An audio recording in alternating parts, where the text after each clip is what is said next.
सब इंस्टॉल कर लिया आपने अपने पास। कंपोनेंट में nav बार HTML में जाके मैंने HTML वाला nav बार पेस्ट कर दिया, ठीक है।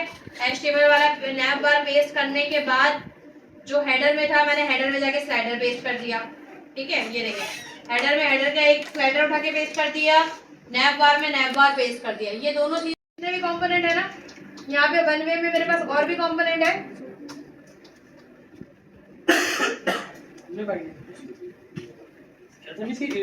वन वे इवेंट कंपोनेंट है मेरे पास, वन वे मेरे पास प्रॉपर्टी वाला कंपोनेंट है, इसी तरह वन वे फुल कंपोनेंट है। मैंने अपने लेक्चर के हिसाब से बनाया हुआ है, ठीक है। तो हम लोग को क्या करना है? यहाँ पे टू वे कंपोनेंट भी बनाया हुआ है, टू वे। अभी मैं इतने सारे मैंने ये जितने भी कंपोनेंट बनेंगे वो सारे कहाँ आके इंस्टॉल होंगे? आपने बनाया app.component.ts के अंदर अभी बनाया है बैठ के। app.component.ts के अंदर, इसके अंदर राउटर लिंक भी जाएगा और राउटर आउटलेट भी रहेगा, सही है। अब लास्ट टाइम मैंने आपको क्या बोला था कि आप app.html के अंदर ही सारी चीजें कर लें, जबकि app.html के अंदर सारी चीजें मुझे करवानी नहीं थी।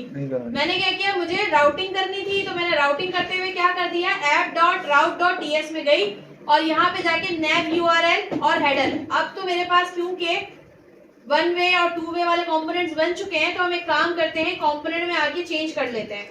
जैसे वन वे का वन नाम रख दिया, nav बार की जरूरत तो नहीं है ना मुझे अब, उस वक्त तो हम मजबूरी में ले रहे थे। और टू रख दिया, किसका नाम? टू रख दिया मैंने यहाँ टू वे कंपोनेंट का नाम, सही। अभी सिर्फ दो पाथ बनाए, जितने आपको पाथ बनाने हैं, राउटिंग करनी है, वो सारी राउटिंग आप यहाँ पे करके रख लेंगे पहले से ही। जितने पेजेस, जितने कंपोनेंट है, उन सब की राउटिंग यहाँ पे करके रखना है। किसमें? app.route.ts की फाइल में। app.component.ts में आके सारे कंपोनेंट रजिस्टर कराने हैं। और क्योंकि ये स्टैंड अलोन है, अब मैंने क्या किया, हेडर में तो मैंने स्लाइडर पेस्ट कर दिया था उठा के। स्लाइडर की इमेज एसेट्स के अंदर डाली थी, यहाँ पर, यहाँ पब्लिक के अंदर एसेट के अंदर थी, तो मैंने कोलन एसेट्स और एबीसी जेबीसी लगा दिया, तो मेरी ये चल गई, ठीक है। अब बारी आती है nav बार। nav बार में आके मैंने क्या किया, nav बार पेस्ट कर दिया। हो क्या रहा था, nav बार में nav राउटिंग नहीं कर रहा था। यहाँ पर लगाना होता है हमें, जहाँ पे nav बार होता है। लेट सपोज मैंने यहाँ पर दिया हुआ था, यहाँ पे अब वन आ गया मेरे पास, पाथ का नाम वन है, ये राउटर से देखना है। और इसको मैंने कहा वन वे पे चले जाओ। राउटर लिंक लिखने के बाद, राउटर लिंक की स्पेलिंग खराब मत कीजिएगा। राउटर लिंक इस पे उठा नहीं रहा था, तो मैंने क्या, जिस कंपोनेंट में आप ये काम कर रहे हैं, फर्स्ट करें nav बार कंपोनेंट में आपने nav बार बनाया है, XYZ कंपोनेंट में आपने nav बार बनाया है, जिसमें भी बनाया उसकी TS फाइल में जाए। आपने ये चीज नोट की होगी कि हर कंपोनेंट अपनी एक HTML की फाइल रखता है, अपनी एक TS की फाइल रखता है, अपनी एक CSS की फाइल रखता है। अगर आपको कस्टम CSS करना है उस कंपोनेंट का, इस फाइल में आके करें। समझ आ रही है वाली चीज? ठीक है। हर कंपोनेंट अपनी सारी फाइल्स रखता है। तो जिस तरह यहाँ पर आए, मैंने यहाँ पर आके इंपोर्ट्स के अंदर राउटर लिंक पेस्ट कर दिया, जिस तरह मैंने यहाँ पे app.component.ts के अंदर किया था। लेकिन राउटर आउटलेट नहीं कर सकते आप। राउटर आउटलेट हमेशा मेन पे ही जाएगा। मेन मतलब लेआउट पे। आपको MVC का थीम याद है ना, थीम एम्बेडिंग, रेंडर लेआउट होता था, उसके अंदर रेंडर बॉडी आउटलेट बनवा रहा होता था। तो ये बेसिकली लेआउट होता है, इसके अंदर आउटलेट घूम रहा होता है सारा, ठीक है। आपने nav बार कर दिया, आपने राउटिंग अप्लाई कर दी। मैंने बोला इस nav के अंदर मैंने राउटर लिंक लगाया, तो इसके TS में आगे समझाना भी पड़ेगा कि भाई आपके HTML में राउटर लिंक लगा हुआ है। उसके बाद जो कंपोनेंट आपने चलाना है, आप आए app.html के अंदर, मैंने कहा nav बार होना चाहिए, हेडर होना चाहिए, और हेडर होने के बाद ये जहां पे आपको टेम्पलेट के बाकी चीजें शो करानी है ना, वहां पे आप डाल दें। आप चाहते हैं nav बार और हेडर के बीच में शो हो, तो राउटर आउटलेट यहाँ आएगा, ताकि जिस पेज पे आप क्लिक करेंगे उस पेज का nav बार और हेडर के बीच में आ जाएगा कॉन्टेंट। समझ में आई वाली चीज? समझ में आ गई? रेंडर बॉडी वाला कर रहे हैं। और अगर आपको नीचे डालना है तो आप नीचे डाल दें, फिर ये नीचे आएगा। समझ में आती है वाली चीज? ठीक है। देखिए ये जो राउटर आउटलेट है ना, ये डिफरेंट पेजेस को लोड करवाता है। जिस फाइल पे राउटर आउटलेट लगा होगा वो पेज में, जिस फाइल पे आप राउटिंग करके जाएंगे ना, उस फाइल की चीजों को कहाँ खुलवाना है आपको, nav बार और हेडर के नीचे, ठीक है। अब ये देखें, अभी मैं आपको एक चीज दिखाती हूँ। यहाँ पर आप चलाते हैं इसको, एनजी सर, कंपोनेंट रजिस्टर करना मत भूलिएगा, कंपोनेंट कॉल करवाना मत भूलिएगा। कॉल यही होता है ना, टैग में करा दो। कंपोनेंट इंपोर्ट में जाके इंपोर्ट DS में में सही ठीक है। अब ये देखें, मैंने इसको चला दिया। अब देखिए यहाँ पे मेरे पास क्या आ रहा है, एक हेडर आ रहा है और एक नैव बार आ रही है। नैव One बार पे time। क्लिक किया, ये नैव URL पे चला गया। अभी मैंने इसको सेव नहीं किया, नैव URL पे जाके ये नैव बार ही दिखा रहा है मुझे। सही है। ठीक है, अब मैं एक काम करती हूँ, इसको जरा सेव कर देती हूँ क्योंकि मैंने यहाँ पे आके कुछ चेंजेस किए हैं।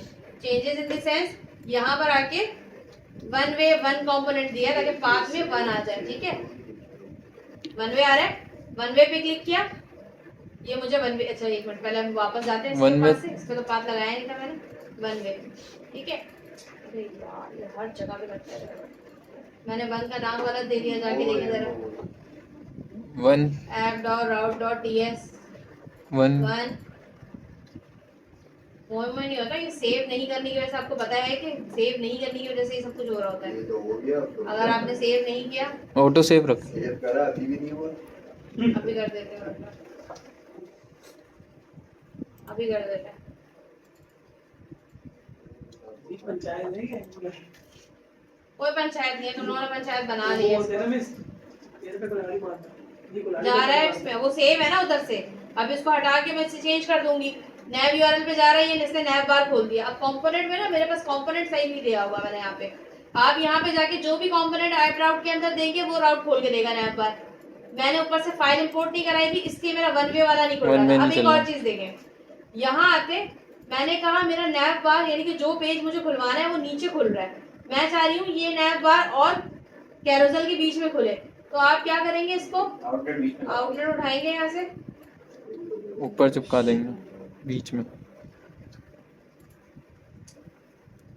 ऊपर से कंट्रोल एस करना मत भूलिएगा वरना यही होगा जो भी मेरे साथ हो रहा था। हम तो ऑटो सेव लगा के काम करते हैं। अब देखें नैव बार बीच में आ गया, अब बीच में आ गया, सही पहले है। नीचे आ रहा था। तो ये राउटर आउटलेट क्या करता है, पूरा लेआउट बनाता है आपका, यानी कि आप हेडर स्लाइडर और जो फूटर देंगे और डायनेमिकली जो लोड करेगा पेज वो यहाँ से लोड करेगा पेज। समझ आती है वाली चीज? ठीक है। अब आते हैं हम बाइंडिंग पे। अभी अच्छा एक और राउटिंग होती है, वो राउटिंग पढ़ने के लिए हमें प्रॉपर्टीज को पढ़ना पड़ता है। अब आप ये भी तो कर सकते हैं ना, बटन पे क्लिक करके एक पेज पे जाए। अभी तो आप नैव बार पे AHF वाला काम कर रहे हैं, बिल्कुल बिल्कुल। कोई क्लिक का इवेंट भी होना चाहिए और एक आईडी पैरामीटराइज आईडी भी पास होनी चाहिए। ठीक है। तो वो राउटिंग हम बाद में देखेंगे, पहले फिलहाल अभी हम क्या देखते हैं कि बाइंडिंग क्या होती है। बाइंडिंग ये होती है आपकी कि इसको हेडर को बंद करती हूँ, नैव बार को बंद करती हूँ। मैंने वन वे बाइंडिंग का एक कंपोनेंट बनाया HTML से, ये वाला लास्ट क्लास में करवा दिया था मैंने। ये वेरिएबल का नाम होता है, वेरिएबल का टाइप होती है और आप वेरिएबल के अंदर कोई भी वैल्यू पास करवाते या इमेज पास करवाते, क्योंकि इमेज तो मैंने दी नहीं है यहाँ पे, या इमेज पास करवाते हैं। ये जी करवाया है। ये दोनों चीजें लेके कहाँ आता है, कैसे आता है, इंटरपोलेशन से। इंटरपोलेशन क्या करता है, आपके एंगुलर को डायनामिक करता है। किस तरह से, लेट सपोज मैंने यहाँ पे एक H1 दिया और मैं ये कहती हूँ आप यहाँ H1 दें कुछ भी हेडिंग डाल सकते और उसे ये बनाए 2+2 क्या आंसर देगा, और 5। इंटरपोलेशन के अंदर 2+2 क्या आंसर देगा। H1 के अंदर 2+2 ही लिखा हुआ है, इसके अंदर 4 हो जाएगा। एग्जैक्टली ठीक है। तो यहाँ वन वे बाइंडिंग में क्या होता है, वन वे बाइंडिंग दो तरह से होती है। एक वन वे बाइंडिंग या तो .ts से HTML की तरफ डाटा आ रहा है, TS से HTML की तरफ डाटा आ रहा है, तो उसे हम क्या कहते हैं, प्रॉपर्टी बाइंडिंग। और इवेंट बाइंडिंग क्या होती है, जो उल्टा हो HTML से कंप्लीट सही है। हो अभी ये नॉर्मल वाली वन वे बाइंडिंग थी, मैंने क्या किया, यहाँ से एक मैसेज का डाटा, इमेज हटा दो, इमेज तंग कर रहा है, इमेज हटा दो। मैसेज का एक डाटा था स्ट्रिंग में हेलो, इसको लेके चली गई कहाँ पे, HTML में कॉल करवा दिया। इमेज हटा रही हूँ, इमेज आप खुद लेकर आएंगे, डबल कर्ली ब्रैकेट में कॉल करा दिया वेरिएबल को।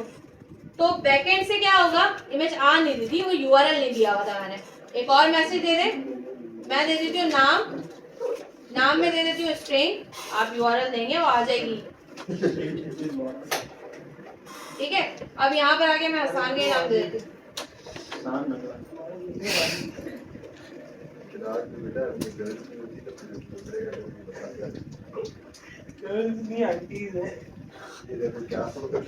इंटरप्रेशन के अंदर क्या आएगा यहाँ पे, Name। नेम पूरी क्लास एक्टिव है तुम्हारे अलावा, इसको हंटिंग कहीं और नेम आ गया यहाँ पे, ठीक है, इंटरपोलेशन में नेम आ गया, ये वन वे बाइंडिंग हो गई। अब वन वे बाइंडिंग की हम प्रॉपर्टी बाइंडिंग देख लेते हैं, और ये पहले इसको चला के देखते हैं वन वे बाइंडिंग। ये 2+2 को तो होगा अभी बता रही हूँ ना, वन वे बाइंडिंग को कॉल करवा लेते हैं यहाँ पे। कहाँ पे? कहाँ कॉल करवाना है हमें? यहाँ पे कॉल कराना है, राउटर कैसे? आउटलेट के, राउटर आउटलेट इसको नीचे फेंक देते हैं इसको। मुझे राउटर आउटलेट अभी चाहिए ही नहीं, नया बात, मैंने इसको यहाँ फेंक दिया। मैं यहाँ आती हूँ, वन वे बाइंडिंग कॉल करवा रहे हैं। सबसे पहले इसका टैग होता है, ये एक टैग होता है, इसको कॉपी किया। कहाँ कॉल करवाते हैं हमेशा याद रखिएगा, इस पे कॉल कराते हैं। अब app one way routing check कर लेते जाके, सेव तो कर ले। आसान का नाम भी आ गया, ये वन वे बाइंडिंग हो गई। यानी ये टीएस टाइप स्क्रिप्ट से डाटा कहाँ आ रहा है? फ्रंट एंड पे आ रहा है। टाइप स्क्रिप्ट से प्रॉपर्टी फ्रंट एंड पे आ रहा है। और आपने इंटरप्रिटेशन करके ये भी देख लिया कि H1 के अंदर 2+2 रह गया और इसके अंदर 4 हो गया। ये इवेंट हो गया ना, ये इवेंट हो गया, ये इवेंट है। बेहोश बैठे रहोगे, और ये इवेंट नहीं है, नॉर्मल वाली बाइंडिंग है, सिर्फ डाटा ट्रांसफर कर रहा है। ये देखिए नॉर्मल, ये वाली जो है प्रॉपर्टी वाली है, हसन वाली, नॉर्मल वन वे बाइंडिंग है। ये नॉर्मल। ये टीएस का डाटा था, कहाँ आया आपका? इमेज वाला काम आप खुद कर लीजिएगा। अभी हमने नॉर्मल सीखी। इमेज वाला काम इस तरह से होगा, URL लगाना पड़ेगा, SRC इस तरह से, ठीक है। URL या सही फिर है। पाथ। अब आते हैं वन वे की दो टाइप्स पे, जिसमें एक टाइप है वन वे की इवेंट बाइंडिंग और दूसरी है वन वे की प्रॉपर्टी बाइंडिंग। जब सारी बाइंडिंग्स पढ़ लेंगे तो मैं आपको एक और राउटिंग बताऊंगी जो बटन पे क्लिक करके कहीं हम जाते हैं, सही है। अब हम यहाँ पर आएंगे वन वे की प्रॉपर्टी बाइंडिंग में। प्रॉपर्टीज क्या होती है? HTML की प्रॉपर्टीज के बारे में सुना है ना तुम लोगों ने? क्या होती है प्रॉपर्टीज?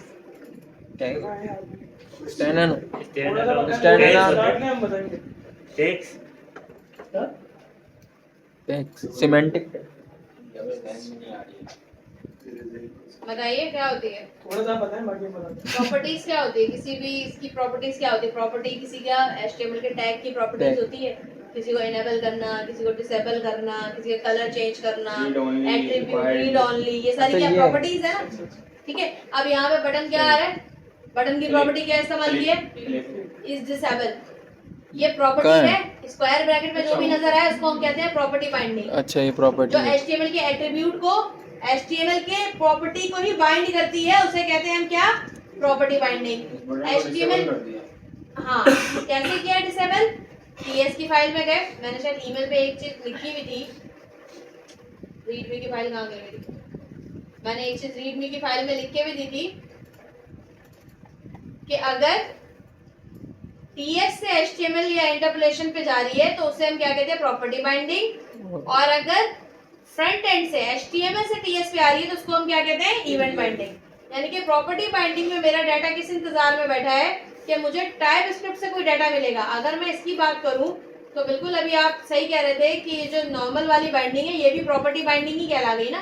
डाटा कहाँ से आ रहा है? यहाँ से आ रहा है, लेकिन ये किसी एट्रीब्यूट की प्रॉपर्टी में नहीं जा रहा, किसी भी टैग H1, H2, H3 के प्रॉपर्टी में नहीं जा रहा। अच्छा, प्रॉपर्टीज में भी वो प्रॉपर्टी को बाइंड कर रहा है। ये किसको बाइंड कर रहा है?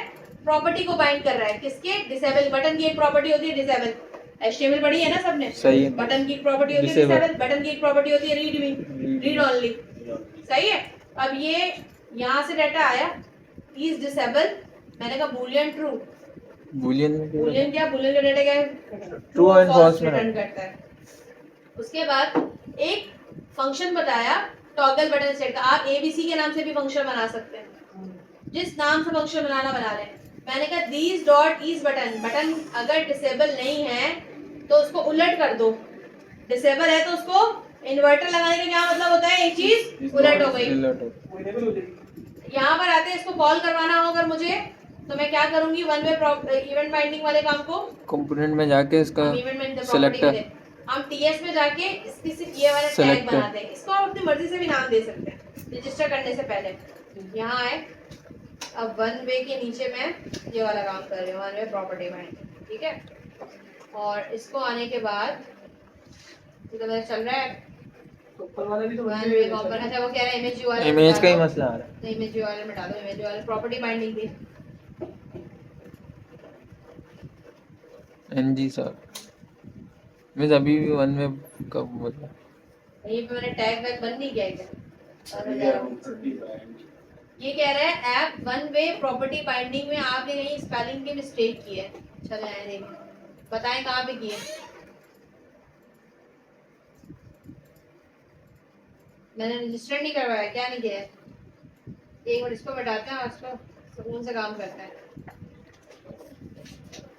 ये क्या कर रहा है app.component.html में? ये कह रहे हैं इस web component that add custom element schema. आपने @component.schema नहीं लगाया हुआ, इंपोर्ट नहीं कराया हुआ। हाँ इंपोर्ट वही तो मैं पूछ रही हूँ, कहाँ पे इंपोर्ट नहीं कराई? यहाँ पे प्रॉपर्टी बाइंडिंग इंपोर्ट नहीं कराई, देखें कराई भी तो है, कराया हुआ था वन वे का, यही प्रॉपर्टी कराई भी है। जाके चेक कर लेते हैं इसका नाम सही दिया है या कुछ और दे दिया मैंने। ये रहा मेल वो वन बड़ा है, वो बड़ा है। वन बड़ा है, वाह वही ना। साबु क्या हुआ? सही तो है ये। है